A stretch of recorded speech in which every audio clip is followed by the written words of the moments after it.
Hello, and welcome to the Sports Today podcast. Today, we'll be discussing racism in soccer.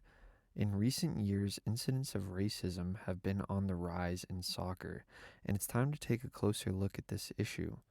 Soccer has always been a diverse and inclusive sport, but the actions of a few have threatened to undermine that spirit. From fans hurling racist abuse to players and being subjected to racist taunts on the field, racism in soccer is a problem that needs to be addressed.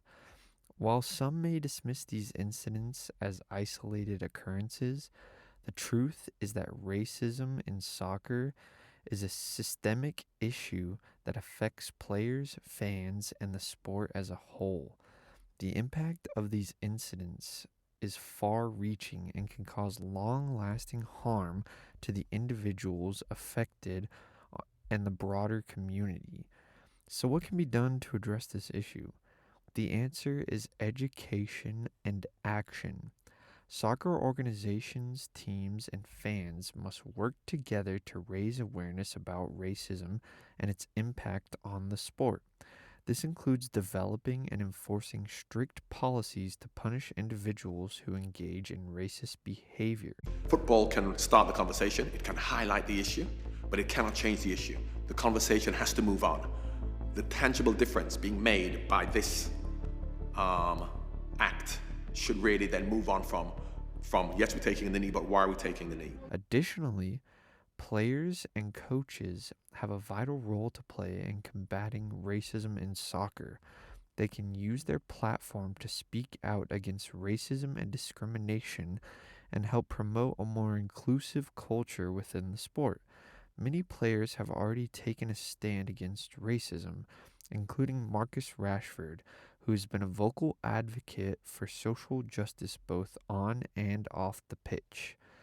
We must also acknowledge that racism is not just a problem in soccer, but a broader societal issue. It's up to all of us to do our part in creating a world where racism has no place. This means having difficult conversations about race and privilege and actively working to dismantle systemic barriers that perpetuate inequality. In addition to education and action, another way to combat racism in soccer is through representation. Soccer organizations should strive to be more diverse at all levels, from leadership positions to player rosters. This will help ensure that everyone's voice is heard and that the sport truly reflects the communities it represents. The fight against racism in soccer is ongoing, but there is hope for a better future. By working together and taking a stand against racism, we can create a sport that is truly inclusive and welcoming to all. In conclusion, racism in soccer is a serious issue that requires action from all of us. We must work together to educate, raise awareness, and take a stand against racism in all forms. Let's create a future where soccer is a sport that celebrates diversity, inclusivity, and equality.